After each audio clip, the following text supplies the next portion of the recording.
I'm going to start off the question I want to start off the morning with one question because I got the bully pulpit and I don't have a card. Every time I hear as Gail Abiel just talk about the budget, and we always hear about the budget. Obviously, the idea that we're dealing with a budget deals with numbers and mathematics, right?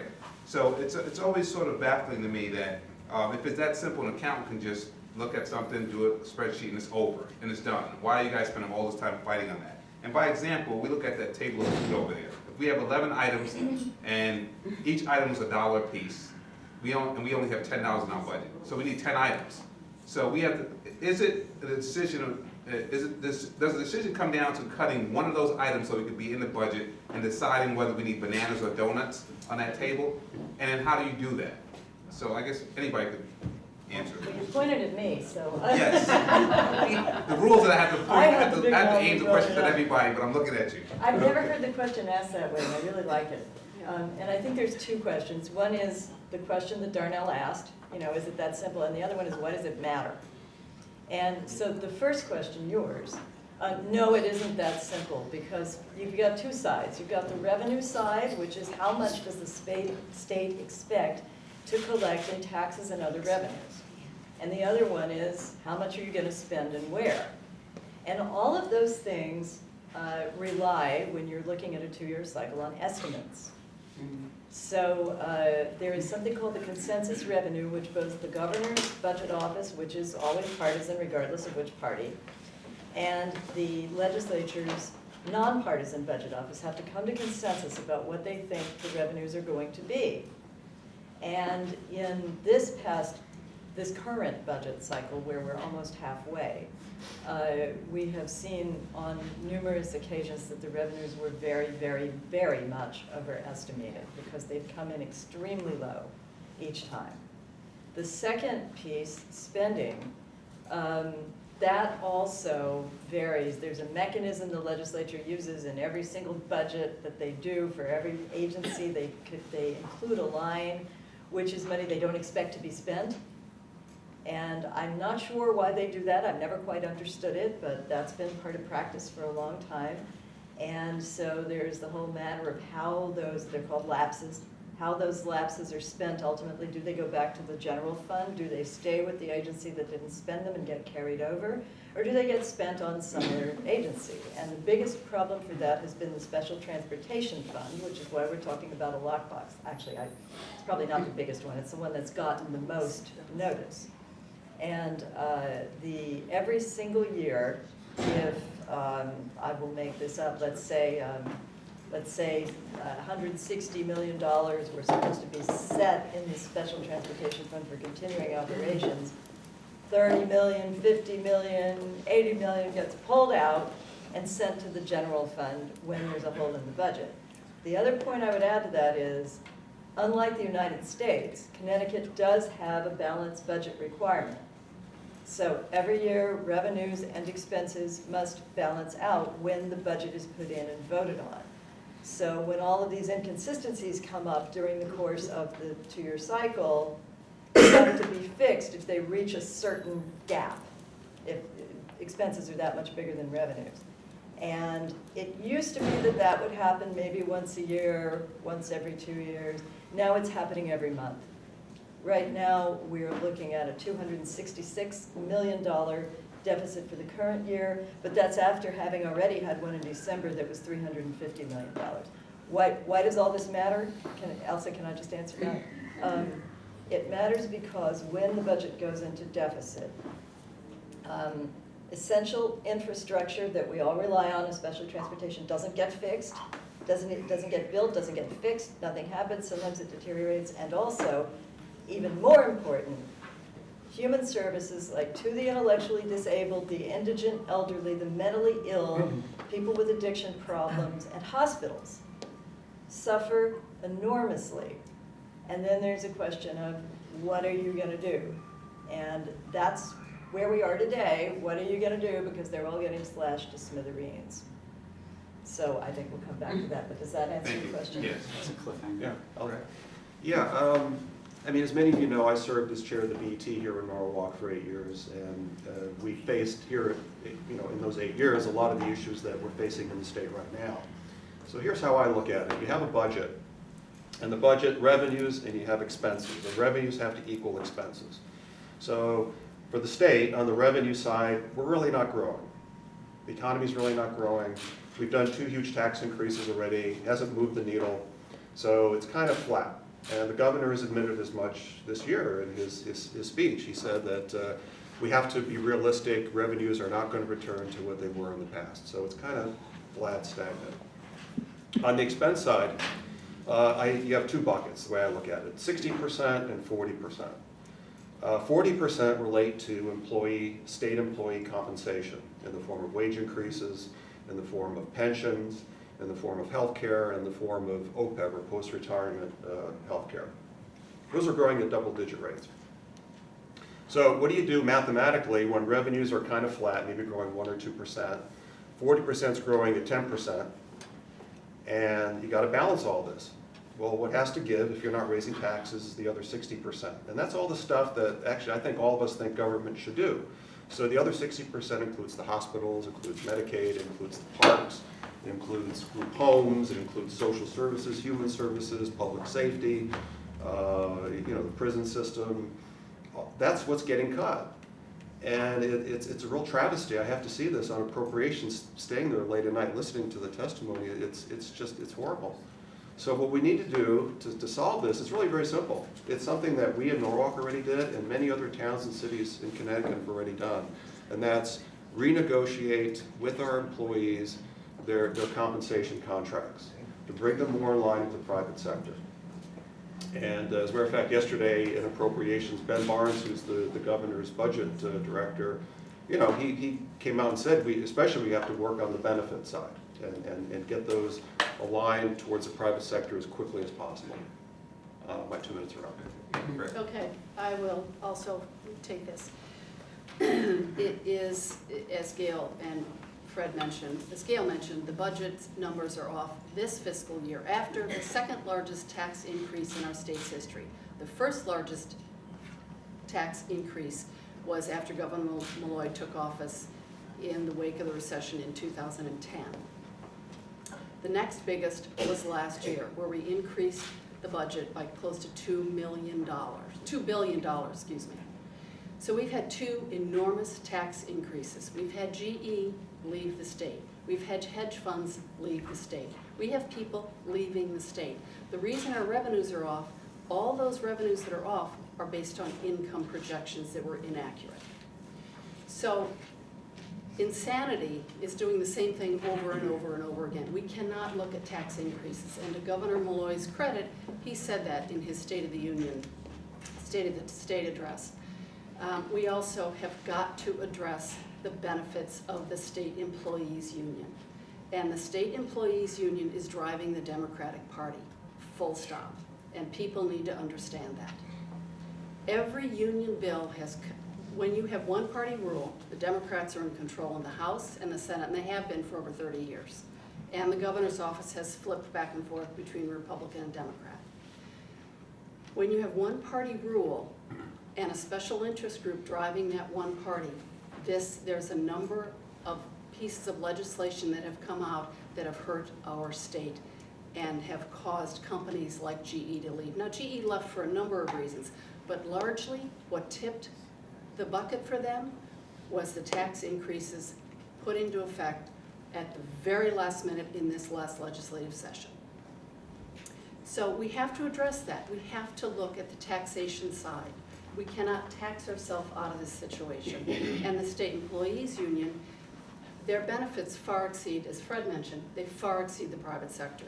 3% pay, guaranteed pay increases every single year, no layoffs, defined benefit plan. Every time the Republican caucus, both the House and the Senate, try and run an amendment on the budget or in committee, the Finance or Appropriations Committee, when we try and run an amendment asking all new hires to go on defined contribution, it gets shot down party line vote every time. The last 5 or 6 years I've been there, we've seen that. So, and the retirement, the the retirement benefits are enormously rich, and they need to be brought in line with the private sector. That's one piece of what we can do to create more fiscal sustainability. Saturday mornings. Thank you. Anyway, thank you. Let me just say this, I watch Meet the Leaders on television all the time. Isn't it so much cooler in person? And before we go to the next question, the 137th district will not be denied. They've sent one of their own. So 30 seconds to do yourself. I'm going to go out on a limb and assume you guys are talking about the budget, not necessarily Connecticut's competitive position in the bed and breakfast industry. Basically, yeah, there's a, I think what you want to know in addition to... Let me say his name, that's Chris Perone. Chris Perone. I'm sorry. He's getting right to work. 137th district, East Norwalk. East Norwalk, that's not Gale. Well, you know, we let Gail come in, it's nice. It's a, Missed her introduction. the deal is basically, I think that you're seeing a lot of stories about our revenue projections, and they're off hour to hour. And I think that's you know, it's good that they're pointing out. The issue is we are disproportionately reliant on passive income from investors from the stock market. Essentially, we derive to a high degree a lot of income from you know, basically like as I was saying, capital gains. The issue though is when you look at the budget, our growth is, you know, to Fred Williams' point, we're about 2.5%, 3%. Our economy generates that much growth. The problem is our services spending is increasing at 7% a year. You've got this is the problem, and bringing these two things into line is what we're all going through right now. Why there the appropriates committees and budget and hearings for 14 hours a day. I mean, these are really tough cuts. But in addition to that, you have to ask, well, where is this going, and what are we doing to prioritize and focus our whatever assets we can on improving our economy's growth, so we can actually try to grow as well as make cuts and get our fiscal house in order all at the same time. So we're trying to do these things concurrently in real time, and that's the challenge. And we're all working on it, but I don't want to say the same thing everybody else just said, but there'll be time for that. So. Thank you, Can I jump in? So yeah, I think, you know, obviously this is the top issue for all of us. We obviously want to make Connecticut sustainable. We want to make sure that our budgets are sustainable. We don't have the ups and downs of surpluses to deficits, and that we're on a path to growth. So just from a standpoint of where were we with our projections, financial projections, financial projections we had that we used in the state when the budget was adopted were actually fairly conservative, considering there were other projections out there by Wall Street agencies that were much more robust than the ones that we ended up using. What has happened since the recession of 2008 is that we have seen growth. We just have not seen the traditional historic growth, the traditional growth that we have seen historically post-recessions here in Connecticut. And that is probably the case in many places, the same in other states as well. But we've also done a number of other things that is also taking away resources in places where we normally would put resources. For instance, we, over the last 5 years, have paid down pensions and funded them to the tune of $1.2 billion a year. Now, just a quick kind of a pension education, we have Tier 1, Tier 2, Tier 2A, Tier 3. Tier 2, Tier 2A, Tier 3 are about 92 to 95% funded. Tier 1 is the issue that is the problem, that had not been funded, or at least been partially funded, since the, I don't think it was funded until like around the 1980s. So we're catching up to those payments right now. And that's an extra $1 billion in our budget. In addition to that, we're now diverting some of the sales tax to transportation projects, and also to sales tax sharing and car tax relief as well. So, you know, that's where some of the funding is going, where it traditionally would have been in the general fund. The governor right now is negotiating with, I believe, 18 different bargaining units with regard to state contracts and the employees that are in those bargaining units. And we would expect that those contracts, I would assume most of them are going to go to arbitration at this point. I don't know. There was a contract already that had come up that a number of legislators had a lot of concerns about. So, these are times where we have to restructure. These are times where we have to make tough decisions, and I think everybody's going to have to get used to what is a new set of fiscal principles that are coming down. That when people traditionally may have thought that there might have been a certain kind of growth, it's different right now post-recession. But it's not just a Connecticut issue. We're not in a vacuum. Nationally, we've seen smaller growth, and internationally, we've seen smaller growth as well. Thank you very much. I'll just keep it real simple because they really said all the important things, but I'll go back to your analogy on how simple this was, and let's take the food on the table. So the issue would be that the League of Women Voters told you, listen, we're going to have this pie politics thing. In Darnell, we want you to go ahead and purchase the food. You've already been doing this for the last 20 years. We're going to give you the same $100 we've been giving you for the last so many years. You say, okay, good, I've got $100 to go buy the food with. I think I can bank on that. Well, you write a purchase order to go ahead and do it. Contract to buy the food, all these different things, the bananas and all the things that you said that are on the table. Did you know that everybody wants it? This one likes the bananas, that one likes the bagels more, and everyone has a very special interest for what they really want. Then the League of Women Voters comes back after you've done this purchase order and you've already got the food ready to go, and maybe actually when it's almost on the table, we find out afterwards that guess what? Something happened, now they've only got $70. You didn't come up with that number on your own. You can't blame any of the people, any of the stakeholders that wanted it there. So that's why I think part of this argument when we start saying, well, it's about the Democrats and it being a union-controlled environment, I think that's an unfair statement because everyone recognizes those revenues are done in an unpartisan manner. All right, we were all surprised. We continue to be surprised. We have no bearing on what happens on Wall Street. So that's an injustice. In reality, when Governor Malloy came in, because we cannot negotiate those CBAC agreements. When Governor Malloy came in, we did that first tax increase because we invested in things that would stop the unsustainable expenses that we had. And we actually got an agreement from them that basically saves us $1 billion a year. So, do we still need help from the union? Yes, we do. But I think in no way should we be mischaracterizing them in the efforts that they've already given. So that's the quick analogy. So someone back there that really wanted the bananas, and now you got to come back and tell them, I'm sorry, you can't have your bananas. That's at the end of the day. And to know for all the next League of Women Voters things, we're not even sure whether he's going to get to $70. And I appreciate that, and I guess Did you buy the food? I guess some people are going to be angry about this, right? And some people are going to be angry about that because they say, listen, why did you not provide bananas? You should have taken the eggs off instead. And you're going to have to deal with that. That's correct. All right. That's why we need to understand that we're really all in this together. There is a different economic reality. That is real. But we do need to understand that there have been some major advancements when Senator Terri was talking, when we started talking about transportation. While some of these tax increases people made tough decisions, tough political decisions at a time to raise taxes on things that were necessary. Sometimes you had to spend money to save money on some other things, or you couldn't cut. Because in reality, while we went through this entire recession, we kept the cities whole. Let me just. We could have made the decision to say, no, we're going to cut, and your taxes went up I'm getting a citywide. timeline, so let me just say, before you came in, one of your former colleagues taught us that there's no permanent friends, no permanent enemies. So when you make those cuts, we hope that people don't dislike you permanently. We have one question. I see a flag. Oh, I don't know who's first. Anyway. Ladies first? Okay, I'll go with ladies first when I'm stopped.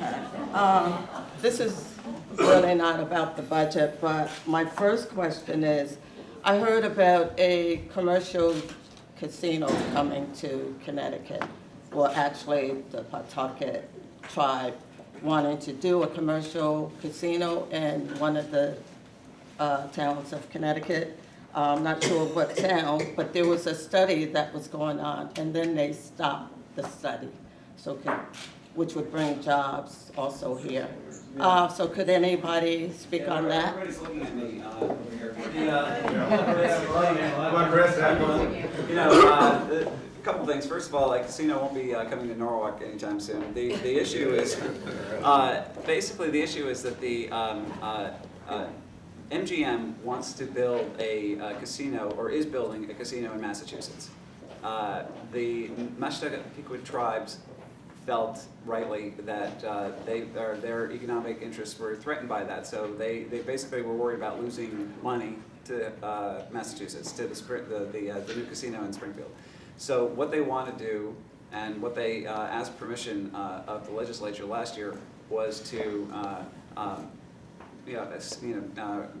collect RFPs, requests for proposals, from different municipalities that would want to have a casino in Connecticut, with the idea that they'd be looking north of Hartford to sort of intercept traffic out of the state of Connecticut as they were going to Springfield. I think it's not my strategy. I'm just reporting information, and that people would suddenly steer to the right and pull off the road on 91 when they saw the new casino that was proposed being built. The point is that this casino would have recaptured about 50% of the money that they thought they were going to lose. Okay, so it wasn't a bad idea. I got into this picture by introducing a concept in my committee that, basically, I was pushing for a study because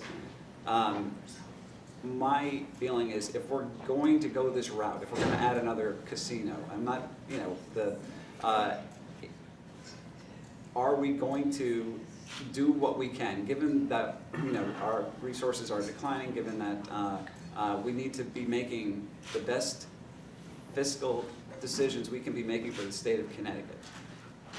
Is that location, that configuration, everything else, is that in the best interest of the state? Because the difference is, whereas the Foxwoods and Mohegan Sun were on tribal lands, this casino would be on Connecticut land, which Connecticut land, which would make it a commercial venture. Therefore, Connecticut is responsible for the regulatory oversight, the legal oversight, and I felt that a market analysis was appropriate. There was a lot of pushback on it. The unions, the Indian tribes, they pushed back on it because they thought that it would kill the project that they were trying to get started, but it never would have. But anyway, that's the overview of what's going on. So, in essence, I'm assuming at some point a new casino will be built, but the idea is to recapture some of the money that they were going to lose. Thank you, Chris. And let me just say, typically we were trying to get 1 minute answers, but since everyone looked at you, I'm assuming that 1, 2, 3, 4. So you got 5 minutes. So Sorry, that works out. I'm going to have a banana since Bruce made them sound so delicious. Okay, Senator Duff and I Fred wants to answer too. So 1 minute apiece. You want to go first? No, I don't need that. Yeah, this the bill that Chris had in Commerce, that I certainly appreciate all his efforts on this issue, because it's not an easy issue when one talks about, should we have more gambling or gaming in the state, and whether that's a good idea or not. I don't think anybody's in love with the sense of more gaming in the state of Connecticut. However, there's been, certainly a number of, again, trying to create sustainability, trying to make sure we're protecting jobs in the state, where we used to be, if you want to go gamble, you go gamble in Las Vegas. If you then used to be, if you want to go gamble, you go gamble in Las Vegas or New Jersey. Then it got to be go to Eastern Connecticut. Well, now you can pretty much go wherever the heck you want to go gamble. And what the byproduct of that is that it has cost jobs here in the state of Connecticut at our 2 tribal places, and therefore they also give us 25% of the revenue from the slot machines. So our revenue has gone down from the slots as jobs have left, and so we're looking at ways in which we can continue to protect those jobs, those Connecticut jobs, in light of the fact that Springfield, Massachusetts, is now opening up a casino. We have tens of thousands of jobs that are at stake on this issue. This is why we're debating it. This is why we're bringing it up. I know some of these are just not minute answers, unfortunately. I yield my minute to him. And so it's an important issue. Again, people may not be in love with gaming or gambling, But it's an important issue for us to discuss because, again, you have Eastern Connecticut with tens of thousands of jobs at stake, the supply chain. You have jobs that are going to be going up to Springfield, or consumers going up there. So we have to at least decide if we're going to respond to that, if we're going to allow an entity potentially to save some of those jobs. That's part of the debate, but it's a very complicated debate because not only are they a tribal nation, you also have to get permission from the Bureau of Indian Affairs, and you also have to draw the compact in the state of Connecticut. So it's very tricky, very complicated, but it's something that we're working to look at and debate, and we'll ultimately decide what happens. Thank you, Mr. Fred. You have 1 minute in your budget. Balance it, please. Okay, all right, start the clock. I'm against an expansion of gambling, and my reason is more personal. I have a family member who's been a gambling addict for the last 30 years, so unfortunately, our family has had to deal with the wreckage that results from gambling addictions. Now, most people don't become addicted. I gamble sometimes, on a cruise ship, blackjack. But unfortunately, if you go to the state's Department of Mental Health and Addiction Services website, roughly 5 to 7% of all Connecticut adults are either addicts or at risk of becoming an addict. And what happens then is the wreckage around that, financially, emotional, marriages, people losing their homes, bankruptcies, is enormous. It's, candidly, I have to say, just from our personal experience, the only other addiction that I think is severe as gambling is crack. At least with crack, you can't lose your house in one roll of the dice. So I'm against any further expansion because there's costs associated. Yes, there'll be more revenues, but there'll also be more costs. Thank you. Thank you. 30 seconds. 30 seconds. I'm also very much opposed to this. It is not a way to create, it's not the kind of business we want in our state. The revenues are off and the casinos we have now, what the hell are we thinking in a statement? That was only 20 seconds. As well. 30 seconds. Good job. You're on the budget. And certainly the addiction, the people that end up having these addictions, we cannot be supporting that. Question.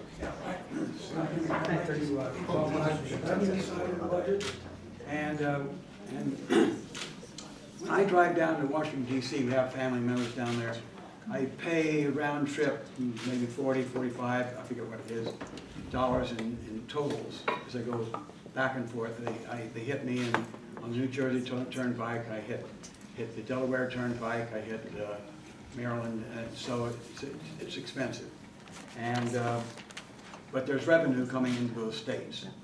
And also I know that with tolls, there can be controlled congestion, which we have of the storm right here on 95. So I'm wondering, for all of you up there, the case of revenue coming in from tolls being put back in there, and these tolls nowadays, the technology is such that you don't have to have booths. You have the little, what do you call it? Easy Pass. Easy Pass. And so it could be done. It could be done actually with a free pass for most Connecticut residents, and but everybody else coming through here, pounding our roads, ruining our infrastructure. I don't understand why at all this is being delayed. There's been some studies on this. I know in the state, I don't know exactly how they came out. I think they came out sort of like this, but it seems to me it's a no-brainer. And I wonder if you people think it's a no-brainer or if there's some problem. Okay. Being that this is my district down here, and on any weekday, if you go over here to South Norwalk train station, you'll see an awful lot of people getting on the train, going there. But these people actually commute. We have a lot of people in Norwalk that drive back and forth between New York as well. The issue is a little more complex than what you said. I know when this first came up as an issue because I was concerned about all of my own constituents that are here, and I'm concerned about even those of us that travel to New York, and because we're so close, that we're going to bear the biggest burden of helping to provide this additional revenue for the state of Connecticut. However, on second glance, on second look at it, and recognizing the kind of technologies that are available, I'm actually moving in my position on that. I want to know more from my constituents. Because my view on it at this point is, you cannot allow one group of people to go free and another to do otherwise. That would be discrimination. You can't do that. Feds would not allow us to do that. However, we could return that money back to those who are working there. We can give them back the tax credit for what that cost would be. So certainly anyone going into New York or whatever, we'd all have to pay the cost, whether you're coming from the central part of Connecticut or whatever. And for me, right now, that would make good sense. It would help our budget overall. The issue would be, would we also provide tolls elsewhere in the state of Connecticut other than just on the borders? Because we do have another issue with people who, because our gas tax is higher, people actually get gas before they come to Connecticut and get it after they get out. Anybody? Yeah, you know, we're not doing tolls for the sake of tolls. It's just not gonna happen, even though 40% of the traffic that comes in Connecticut is from out of state. But the governor has proposed a $100 million transportation improvement plan. And he had a finance panel that had come up with a number of recommendations on how to pay for the $100 billion transportation plan. So my feeling is that this is a huge deal. We've never had $100 billion on the table for transportation. Transportation has been neglected far too long. It is an area where we can grow economically if we do get our transportation house in order. But to just flatly say, well, we're just going to put tolls in is not the right answer, because you have to have buy-in from the public. You've got to figure out other ways. Maybe what you do is you figure out other ways to make it easier for Connecticut motorists. There's just a number of factors out there. I don't think anybody wants to just add tolls onto roadways for the sake of adding tolls, and I certainly don't support that. Two quick points, if I may. Yeah, we have One is I appreciate the thought about revenue, but again, the state's got a horrible spending problem before we just go increase revenues to deal with it. I mentioned the spending cap before. It hasn't been respected for the 25 years that it's supposed to have been in place after the constitutional amendment. So spending needs to get under control. But if we were going to do tolls, just two quick technical things. To just put any kind of toll down on any of our existing highways, there were federal regulations that would make that almost impossible. Because we took them away, we'd have to give revenue back to the federal government. There's lots of other things that would happen. So congestion pricing would be the only thing that we could do. We have the possibility of doing that, but as Ben Barnes has said many times to me in testimony, that's the solution that brings in the least revenue. It's very small. So if you're going to do it, you have to make it worth your while. And so I'm not sure that's the way to go at the moment. And most people down here don't support tolls at the moment. Yeah, Scott, that's a great question. That's a fair question. A few things. I'm generally against putting in tolls for the sake of putting in tolls. I would support congestion pricing, where if we could add another lane on 995, and then if you're driving that, you have an option. Hey, if you take this lane, you have to pay for it. If you don't want to pay for it, you take the regular lanes, and that would actually help reduce the traffic congestion that we have. And so I would support a concept like that. As Gail said, if we put toll booths on 995, we may lose federal funding. Last revenue estimate I heard on tolls was about $70, $80 million a year. I don't know if that's correct, but on a $100 billion budget, it's not. No, if they had like 18. Okay. So one other point. Okay, so we're not. The revenues are. It's a $100 billion transportation budget that we have to, or program that we have to finance. Lastly, with tractor trailer trucks, this is one of the things I learned up there, is that the out-of-state, the long haul trucks, they actually do pay. When they come and use the interstates here in Connecticut, they apparently have to keep a log, and there's an interstate compact where they do have to make payments based on the mileage that they use. So I would support congestion pricing, but other than that, I think there'd be some issues. Thank you, Fred. I think that was a very good answer. We have one question, Mr. Mosley. Yes. Good afternoon, Representative. My name is John Mosby, and I've been living in Norwalk for over 60-some years. And I have been a resident of 15 Addison Avenue, homeowner for over 40-some years. And during my time, I always loved Norwalk. But it coming here in the last couple of years, we residents feel that we've been mistreated by the changing the zoning. And when you change the zoning, what they do, they bring in outside like business and trucks and everything in my area at Addison Avenue down there. We've been fighting for 2 years. And every time we go to the zone and them, they do nothing about it. There's other areas that people They might speak for their area, but I'm speaking for my area, because some of the people are very scared to speak up. But someone have to speak up. What happened is, they bringing these zones in, they don't send them to the homeowners. They change the zone, the resident zone. Put stuff right at your house. And the resident zone should be all kind of mess and stuff. It affecting the safety, the environment of the people. And I want you all to look into it. I just saw in New Jersey, they say they're having the same problem with all the pollution with the water like in Detroit on TV last night. We got to look out for the safety and welfare of the community. What is happening, everybody looking out for the buck. And I want you legislature call a hearing up so we can come up. Because they threaten us firms too. You know, if you speak up in this country, they want to get rid of you. So a lot of people are scared. They won't come out. And I want you representative to call for a hearing and come down and visit us. Some of our representatives in the town, when we ask them to come out, they won't help us. And I'm telling you, I'm getting old, but we got to look up for our young kids, the water, what they bring in here for the environment. And then what I would like to see to you all is follow this cause. It's safe when you say the zoning. It's a purpose for both the safety and health, morale of the general welfare of the public and the community to make sure that the public get the health, the comfort. They ignore all of this, and we don't get no help. So thank you very much. Let me just say, as a moderator and also as a resident of Norwalk, I learned one thing, not to cut you off. And, I'm putting it for my grandchildren. I'm putting that up there. I'm putting it for the grandchildren, all the kids. You're absolutely correct, and I think I hear a question inside that statement. Did anybody see a question inside that statement? Well, I think I'll try. It deals with zoning, it sounds like. Yeah, well, that's certainly my expertise, but Mr. Mosby, I think you're correct in the sense that Norwalk does need to look holistically at our zoning and how we're growing, because we are growing. There's a lot of good things going on here in the city. I think you talked a little bit about the water. There was an article in the Connecticut Post this morning, I haven't read it yet, about some water problems in Greenwich, as a matter of fact. Correct. However, I will say, and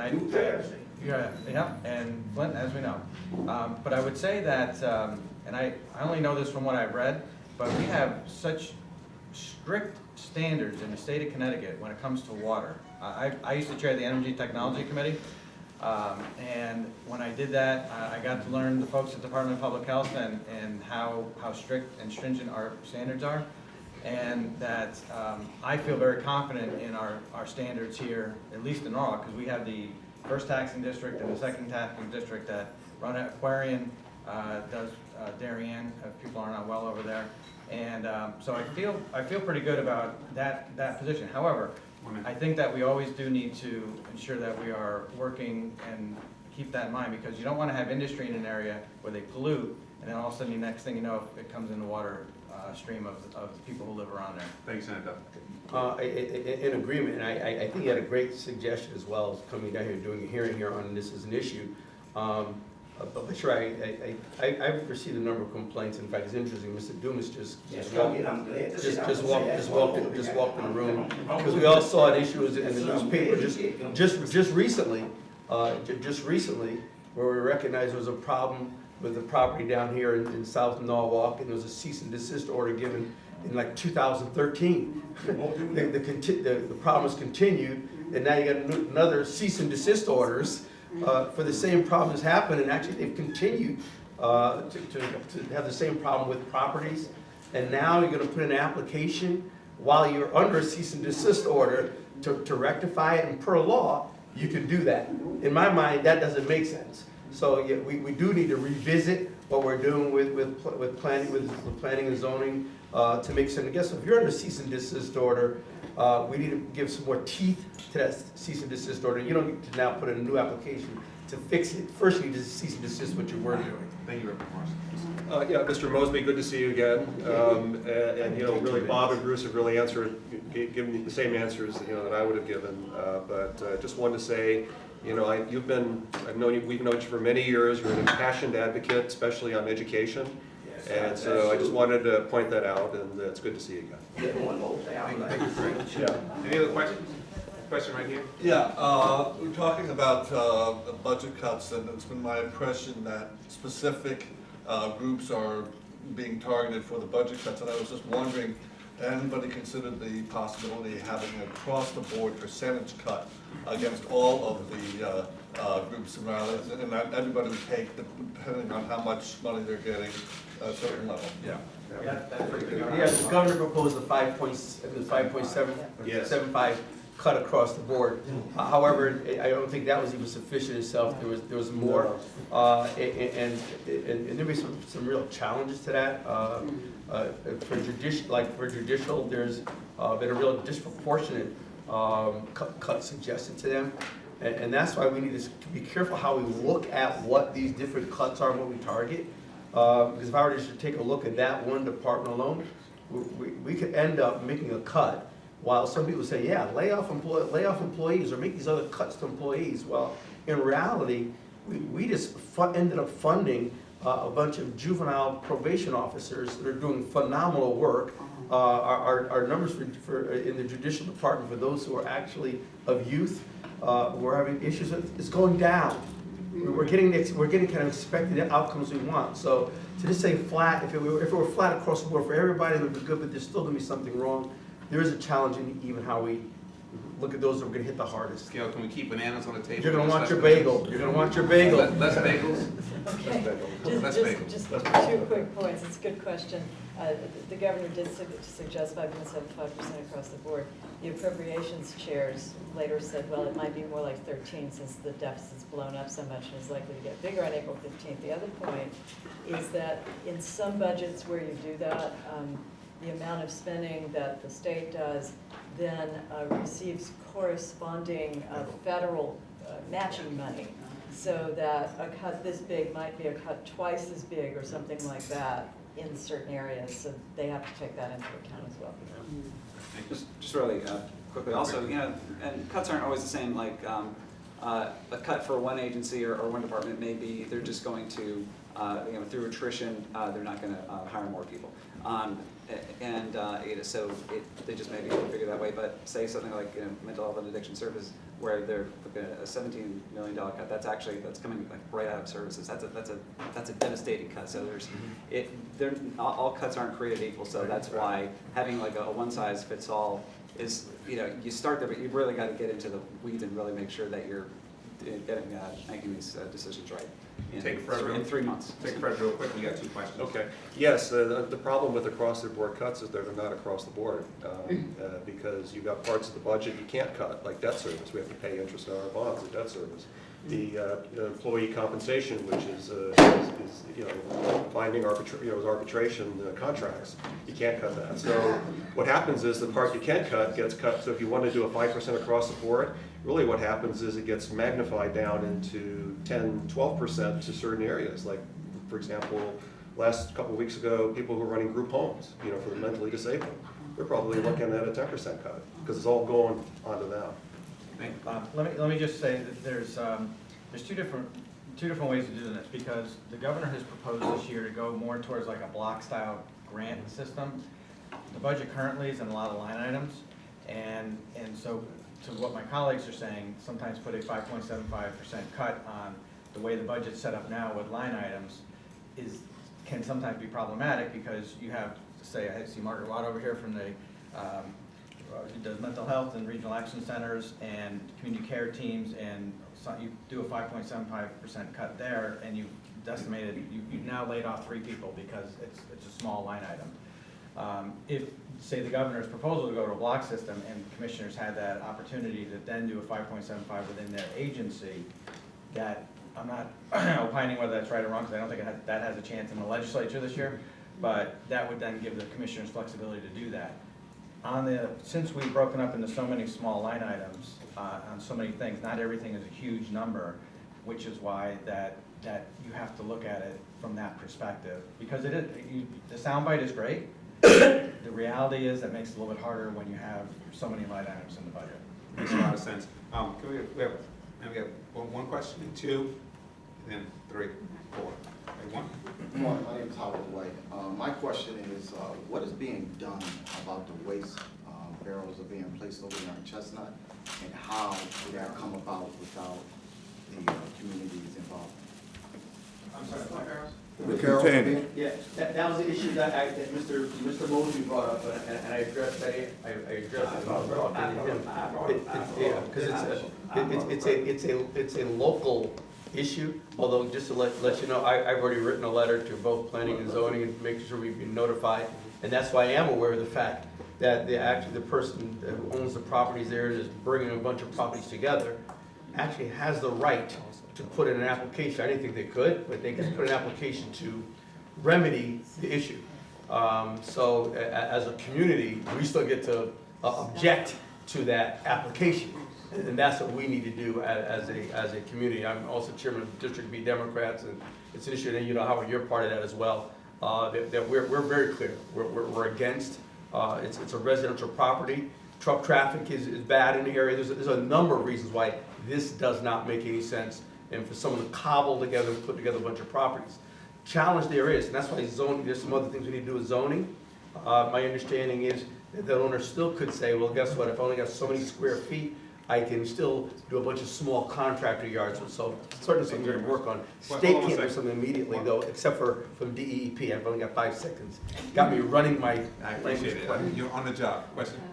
So this will be the speed round. It's a simple yes, no, followed by whatever you want to say after that. As you all well know, East Norwalk's been advocating about the bridge clearance and this federal, state-administered federal transportation funds. The city passed a resolution asking the state to look at the neighborhood's request to alter the bridge clearance. I have all the communications that took place between the time that that resolution was passed and the time Commissioner Redeker issued his letter saying, reiterating the position without explaining why. And I see a lot of requests from our legislators for meetings. I see some meetings taking place. I see follow-ups. I don't see any interaction between him and you folks. So I was just wondering, yes or no, if it is very common for state employees to just ignore the requests for meetings on behalf of the citizens from you legislators as our representatives. And where do we go next legislatively to give somebody some discretion when something this important is just meeting up against a brick wall? Okay. We're going to restate that question. The first part of your, I mean, your question, half of your question is not a yes or no, but the first half, I don't see it as all that common. I think if I wanted to sit down either with the commissioner or somebody that will brief the commissioner based on what we said, it's been a relatively simple process. I think that I can't speak for his schedule. I really don't know why it was tough to get on his calendar. But I know that eventually there was a meeting I wasn't able to go to because I had hearings in Commerce. But I certainly made my issues known. The second part of your question though, what? There's a number of people here on the Transportation Committee above and beyond the folks that actually represent the district. And I'm just wondering legislatively, because there is room, there is in the regs discretion with regards to these standards, but the answer seems to leave the community arguing with a number of a piece of paper. So what legislatively do we have to do in order to give you the power to trigger the discretion that would have been required in this instance, rather than simply just restating the regulations? Good question. I would assume that it would be a change to the structure of the legal structure of the committee to some degree, but I don't have an exact answer for you, so I can't give you one at the moment. Let me just jump in. Yeah, Let me just give you a time. We have 15 minutes and 3 questions in the queue. I'm going to let you answer. And I can say this real quick. I've never had a commissioner refuse or neglect to meet me, so I don't know why. And I would think that would be the experience of everyone else. I just want to make I mean, I know it's an issue and it does involve the state, but I know a number of people are here for state issues, and we've had 3 or 4 questions on local issues that are local. And the state issue, very briefly, on legislative issues, you call your state rep and your state senator, and you sit down with them and you say, here's the legislative change I would like to see implemented. And you start after the session is over and get it ready for next session. Well, But as far as these are local issues, and I'm there happy- are state questions. I'm happy to have that, Yes. I'm happy to talk to you about it, Deb, and I think Gail can too, because she was involved to a certain extent. I think I met with the commissioner a couple times on the issue, face to face. I mean, I think the DOT commissioner that we have now is probably one of the best commissioners we've had since I've been in the legislature. We've had a number of zeros as commissioners, and they had, I don't know how many commissioners we've had. Sometimes they were recycled every year. It's a good prime. So we actually have a good commissioner, so I want to just put that out there. I think sometimes I met with the commissioner, we talked about it, I expressed to him your concerns, I expressed to him the neighbors' concerns. You and I were in touch on the issue. I think these are important local issues because they do involve the state, so I think it's important to talk about these things. And I think what ends up happening is that sometimes we lobby, we just can't always get them to yes. And that's just the simple fact of the matter, is that they have, I know you don't like the answer that was given. I think we lobbied for the neighbors and for the answer that the neighbors wanted. But there's times when the answer is the answer, and the answer is not what we all want, and it's happened this time, it happened many other times in the past. I think that just ends up, that's just the way it is, but we just can't always get to the answer we can't force them to make an answer that we always want them to make. Sometimes we can, but not always. So anyway, that's not the answer you want to hear, I know, but I'm just telling you, that's the process that happened. He was pretty much stubborn on the issue before this even started because of relationships with Amtrak, relationships on the Northeast Corridor, MTA, and some of the stuff they haven't met. Yeah. Thanks. I'll be really quick. As you know, I've saw him several times, and I see him almost every day. We don't have any problem getting them to talk to us. I think part of your question was, would they talk to you? I have seen that not happen on occasion. We had an incident about 6 months ago with the Department of Developmental Disabilities where there were a lot of parents who wanted to talk to the commissioner and she didn't show up. But there is always recourse. You can always, almost at any time during the session, ask the folks who represent you to do an amendment, to do something. But I think everyone here would agree that if, you do it. If someone asked me for my district to do it, I would do it, but I would also be very honest about what I thought the chances were of it succeeding. And I think probably in this case there aren't very many. But nevertheless, that is always a possibility. It doesn't have to be at bill introduction time. You can introduce legislation almost up until the last night. Thank you. So we have 3 questions, 1 minute apiece. I have this gentleman, 1, 2, and then 3. So 1, 2, and then 3. 1. Thank you. Action. My name is Spike Reed. Good morning. I really appreciate the public service that each of you gives the state of Connecticut. I'd like to bring it back to the budget yet again.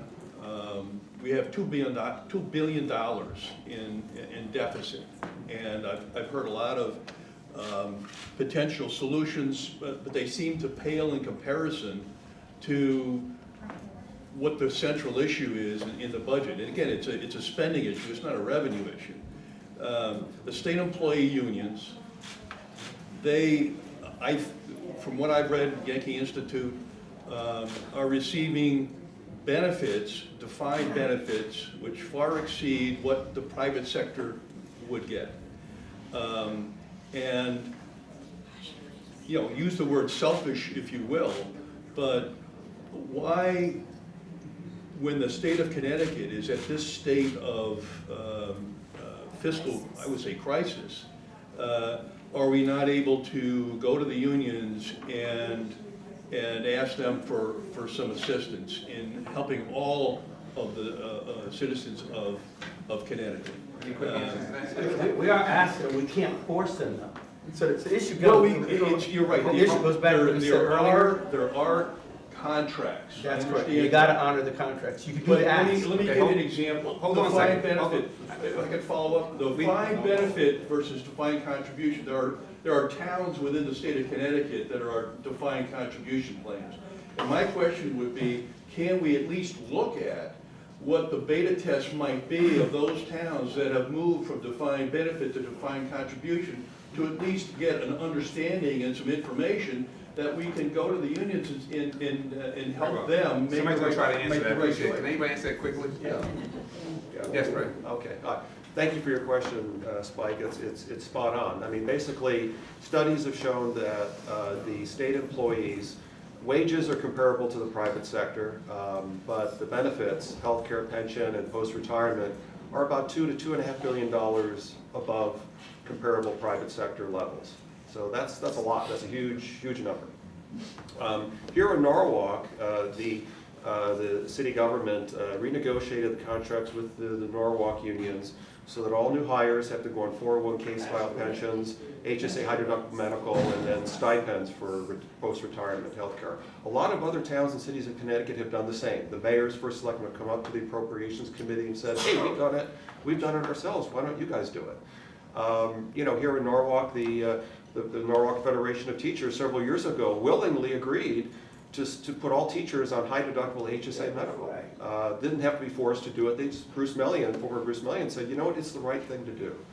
And I know the governor has been working very hard to induce the unions to open up the CBAC contract, which is locked until 2022. And I really believe we need to move in that direction. Now's the answer I gave. Yeah, Thank Terry? you. Yeah. Thank you, great question. And I would like to encourage all of you, as I did a minute ago with your good question, that you have the power. We represent you. We do not represent our political parties. We don't represent the governor's office. We don't represent anyone in administration. We represent you, and your voices matter. The example I'm going to give is the UConn non-professional teaching contract that came up February 23rd. There was a public hearing in appropriations. My understanding is, and this UConn non-professional teaching contract, it was the first one of the bargaining units, state employee bargaining units, to be renegotiated. It is 1,900 members. The part of it they would increase their work week from 35 hours. How it was ever 35 hours, I don't know, up to 40 hours. But included in that was up to 4.5% pay increases per year. Over 1,900 members, 90 for 5 years, $93 million cost to the state. Within that same time period, the revenue numbers came down that showed our revenue numbers, income tax revenue numbers, were off by $200 million just for the quarter. So, excuse me, the fiscal year. It was just the quarterly report. So those two things collided, and the voices of all of you, calling your legislators, calling the governor's office, Dan Malloy pretty quickly came out and said, we need to pull that contract and we need to renegotiate it, to his credit. But the Appropriations Committee, on a party line vote, there was one Democrat who voted against it. Three, thank you. Really? Okay. Yes. Three voted against it. Well, credit to them. They voted against it. But it did pass almost a party line vote to approve this contract in Appropriations Committee. But because of the public outcry on this vote and this vote to approve this contract, the contract is pulled and will be renegotiated. So your voices matter. Gail, you got 30 seconds. You got two constituents that want to be heard. Okay, well, I was sitting in appropriations and voted on that.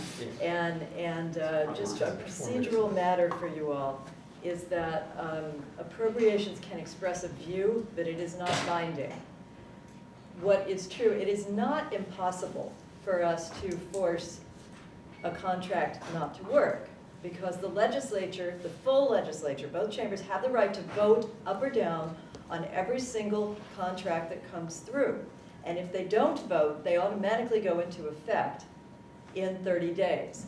There has not been a vote in the full houses since 1997 because the majority decides whether or not to bring them up. So there has always been a decision not to bring them up. In 2011, when we had the big tax increase and the first opportunity, we actually forced a vote with an amendment in the House about whether we would take a vote to have the vote, and that was voted down. So at the present time, the legislature is actually not voting either way. on those contracts, but the legislature does have the authority to reject them if it wishes, and that's actually what the governor recommended we do this year before the union voluntarily pulled the contract. Thank you, Gary. You did a lot with a little. Question? One, I got this, Mr. Mosby. I got one and I got two. I'm working this.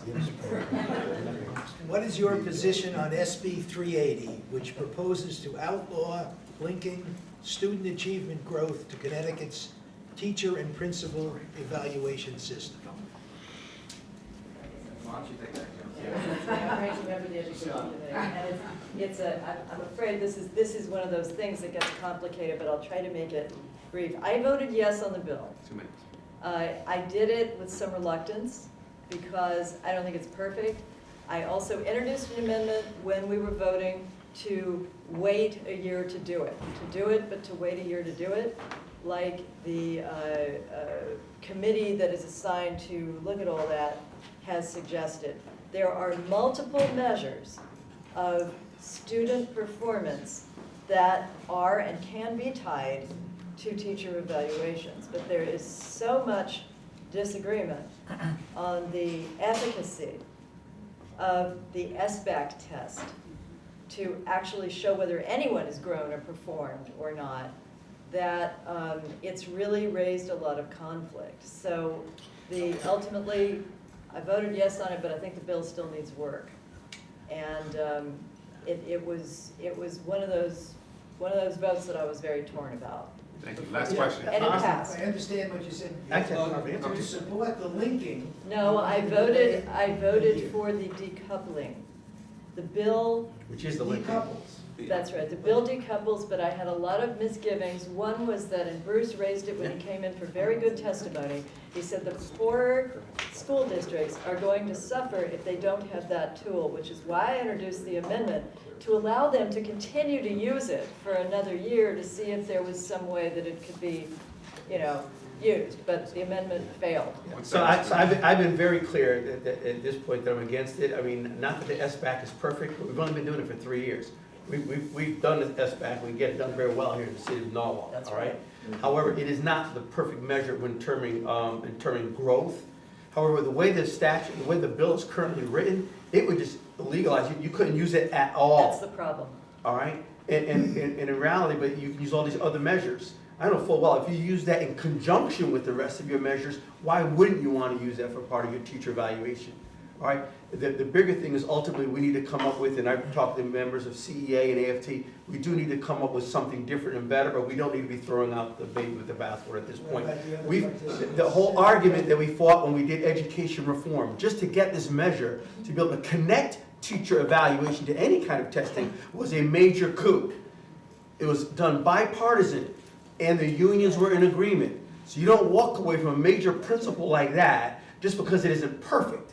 You work on making it perfect. That's right. We overshot in the zeal to get the. One last question. Okay. One second, sir. I'd like to hear from the other participants. One second. We're out of time. Yeah, Mr. Dumas, last question. Yes, I'd like to say I'm sorry for being late this morning, but the issue is about the Amic Cart LLC on the corner of Hemlock and Chestnut Street. I have been on this case for over 2 years with Mr. Mike Green of the Planning and Zoning Office. And within those 2 years, there was only approximately maybe 25 to 30 of these containers sitting on the yard. And I invite anybody this afternoon to take a ride down there. There's approximately 1,000 sitting on that hill right now. What we're talking about is the way of life that we have to live in South Norwalk. Sometimes we may not speak up, and then when we come to your meetings, there's an outburst because we're not being heard properly. And so what I'm saying to you, we're asking, and I invite our Senator Bob Duff to take a ride down there and take a look at this. Even the landfill that they use there are bricks, tires, mattresses that they use to spread this land out, to kill the trees and everything. They are encroaching on railroad property and everything that's going on. Because for the simple reason, we live in South Norwalk. I live in South Norwalk. You have to have a question. That's just one of the rules. And we understand the issue they've been talking Okay, what I'm going to do is invite you all to go down and take a look. I appreciate that. Let me just say, everyone, if we had 2 more hours, we'd probably still be short on time, and anybody probably agree with that. I'm gonna go back to the beginning. No permanent friends, no permanent enemies. Do not hate me for having to cut this off. I have to make some closing remarks right now. very permanent. Oh, it's really permanent. I have bosses here, excuse me. So I just want to, just to close, we do, you're overruled. So on behalf of the League of Women Voters of Norwalk, I want to thank you for attending this annual Pie Politics event. Please remember to complete and return the evaluation forms that you received when you came in. And also, if you want to be a member, we welcome you. And thank you very much for coming out today.